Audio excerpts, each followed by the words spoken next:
ভালো নয়, প্রচন্ড বাতাস হচ্ছে। মনে হয় এক্ষুনি বৃষ্টি নেমে আসবে।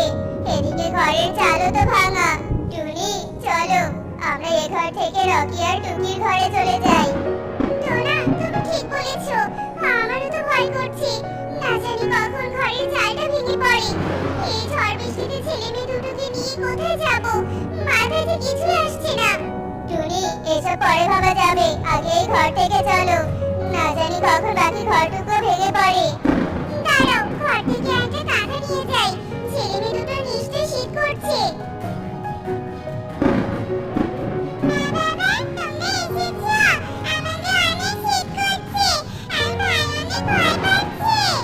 তোরা ভয় পাস না, আমরা তো চলে এসেছি। এই নে, তোরা এই কাঁথাটা গায়ে দিয়ে নে, তাহলে তোদের আর শীত করবে না। টুকি ও রকি কাঁথাটা গায়ে জড়িয়ে নেয়। এভাবেই বেশ কিছুক্ষণ কেটে যায়, কিন্তু বৃষ্টি আরো বাড়তে থাকে। এই দেখো মা, কত জোরে বৃষ্টি নামছে। মা, এবার কি হবে? আমাদের ঘরে রাতের চাল যে উড়ে গেল। আমরা এখন কোথায় থাকবো? মারে, তোরা ভয় পাস না, তোরা একটু শান্ত হ। আজ রাতটা না হয় আমরা কালু দাদার ঘরে আশ্রয় নিব। কিন্তু এত রাতে ঝড় বৃষ্টির মাঝে আমরা কালু দাদার ঘরে যাব কি করে? তাছাড়া কালু দাদা যদি তাদের ঘরে আমাদের জায়গা না দেয়, তখন কি হবে টুনি? দরকার হলে আমি কালু দাদা ও কাকুলি দিদির হাত পা ধরবো। তবুও যেন তারা আমাদের আজকে রাতটা কাটানোর জন্য ওখানে একটু জায়গা দেয়। এমনিতেই তো সবাই ভিজে গেছি। আচ্ছা ঠিক আছে, আমি হেরিকেনটা জ্বালিয়ে দিচ্ছি। টোনা প্রচন্ড ঝড়ের মাঝে সবাইকে নিয়ে কালু কাকের বাড়িতে যায়, আর কালু কাকের ঘরের দরজায় গিয়ে ধাক্কাতে থাকে। কালু দাদা, শুনতে পাচ্ছ? বড় বিপদে পড়ে তোমার বাড়িতে এসেছি, দয়া করে একটু দরজাটা খোলো। কি হয়েছে কি? এই ঝড় বৃষ্টির মাঝে জ্বালাচ্ছিস কেন তোরা? তোদের জন্য কি একটু শান্তিতে ঘুমাতে পারবো না? মাঝরাতে চলে এসেছিস? কাকুলি দিদি, দয়া করে আজকে রাতটা একটু তোমাদের ঘরে আমাদেরকে জায়গা দাও, একটু আশ্রয় দাও। আমাদের ঘরের চালটা বৃষ্টিতে উড়ে গেছে, আমাদের থাকার মতো যে কোনো জায়গা নেই। আমরা তোদেরকে থাকার মতো জায়গা দিতে পারবো না। কালু দাদা, আমি তোমার পায়ে পড়ছি, দয়া করে তুমি আমাদেরকে ফিরিয়ে দিও না, না হলে যে ছেলে মেয়ে দুটো বৃষ্টিতে ভিজে মরে যাবে। আচ্ছা ঠিক আছে, আজ রাতে তোরা এই বারান্দায় থাক। কাকুলি, তুমি ওদেরকে একটা কাঁথা আর বাড়ি দিয়ে দাও। কাকুলি মাসি, আমার অনেক ঠান্ডা লাগছে, দয়া করে আমাকে একটা শীতের কাপড় দিবে। ভিজা গায়ে থাকতে যে আমার জ্বর আসবে। কোথা থেকে যে আপদগুলো জুটলো? তোরা এখানে দাঁড়া, আমি কাঁথা আর শীতের কাপড় নিয়ে আসছি।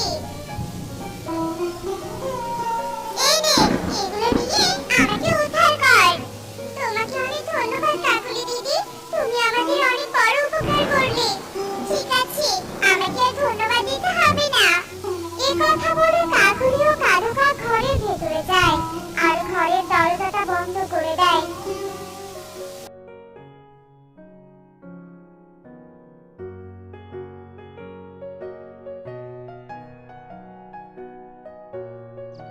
আর কতক্ষণ আমাদের বাড়িতে এইভাবে বসে থাকবি তোরা? আজ রাতে এসে জ্বালাবি না কিন্তু, এই বলে দিলাম।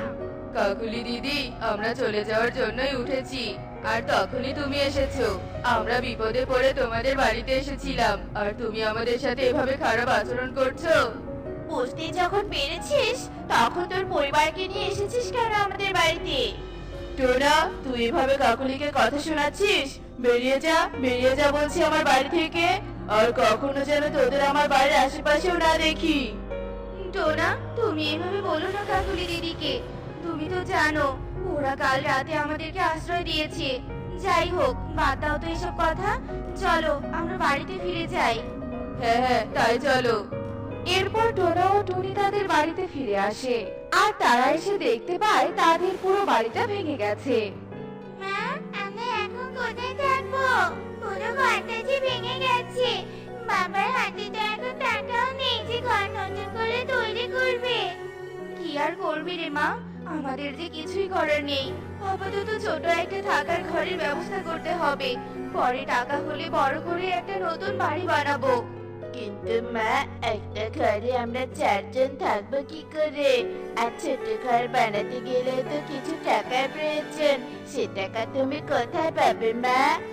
বনের পাশে একটা কলা বাগান আছে, সেখানে থেকে কিছু কলা পাতা আর জঙ্গল থেকে বাঁশ নিয়ে এসে ঘরটা বানিয়ে নিব। তোরা শুধু আমাকে একটু সাহায্য করিস, কেমন? হ্যাঁ টুনি, আমাদের তাই করতে হবে।